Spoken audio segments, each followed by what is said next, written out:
Assalamualaikum warahmatullahi wabarakatuh. Di sini saya akan memenuhi tugas mata kuliah Al-Quran Hadis.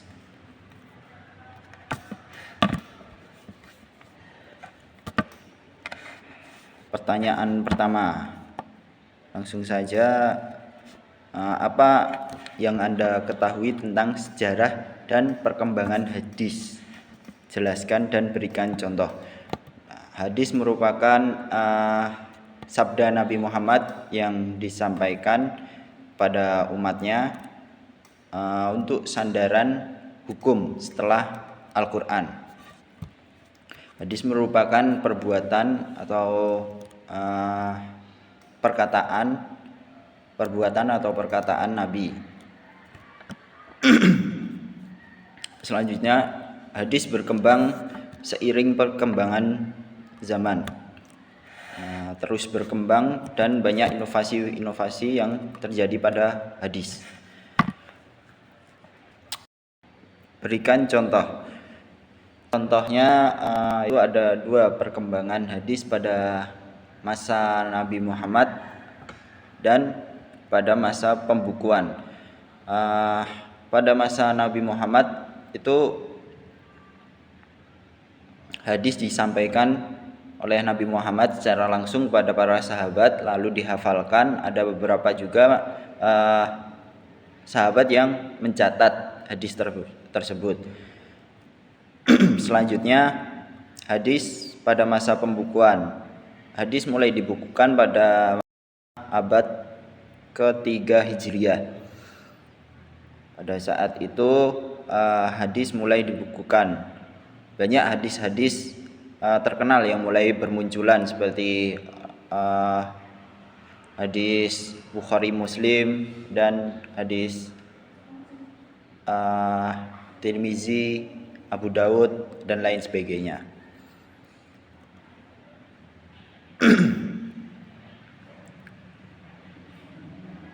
Di kitab-kitab tersebut, hadis-hadis tersebut yang ada di dalam kitab-kitab tersebut sudah digolongkan ke dalam hadis-hadis sahih atau hadis-hadis yang dhaif atau lemah. Baik, langsung saja selanjutnya soal yang kedua. Apa yang Anda ketahui tentang teori studi sanad hadis? Jelaskan dan berikan contoh. Teori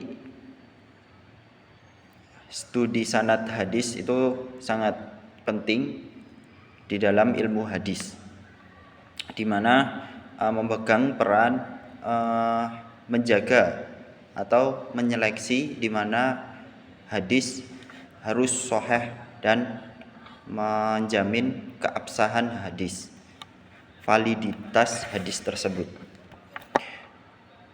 Lalu selanjutnya beberapa contoh teori-teori tentang studi sanad hadis itu saya ambil 3. Yang pertama itu teori tentang ketersambungan sanad, di mana sanad atau periwayat harus memiliki mata rantai yang tersambung hingga kepada sumber utama, yaitu Nabi Muhammad SAW.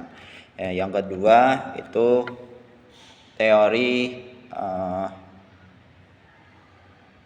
keadilan. Teori keadilan ini menjelaskan tentang menekankan tentang perawi yang harus memiliki akhlak dan tabiat atau perbuatan yang baik, memiliki tingkat keimanan yang tinggi. Lalu selanjutnya teori kekuatan hafalan, di mana periwayat harus dituntut untuk memiliki hafalan yang kuat untuk sebagai jaminan bahwa hadis itu memiliki keabsahan yang bisa dipertanggungjawabkan. Yang selanjutnya langsung saja yang nomor 4. Apa yang Anda ketahui tentang teori matan hadis? Jelaskan dan berikan contoh. Nah, teori matan hadis adalah juga merupakan sebuah sarana yang digunakan untuk menjamin keabsahan dan validitas hadis tersebut. Contoh teori matan hadis. Contoh teori matan hadis saya ambil 2 contoh, yaitu yang pertama teori kesesuaian terhadap Al-Quran, di mana hadis harus sesuai dengan ajaran-ajaran yang tertera di dalam Al-Quran, tidak bertolak belakang atau malah berlawanan. Lalu selanjutnya teori kesesuaian dengan akal sehat, di mana hadis harus sesuai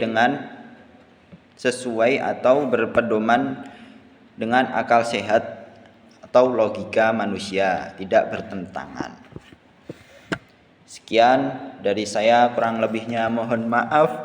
Wassalamualaikum warahmatullahi wabarakatuh.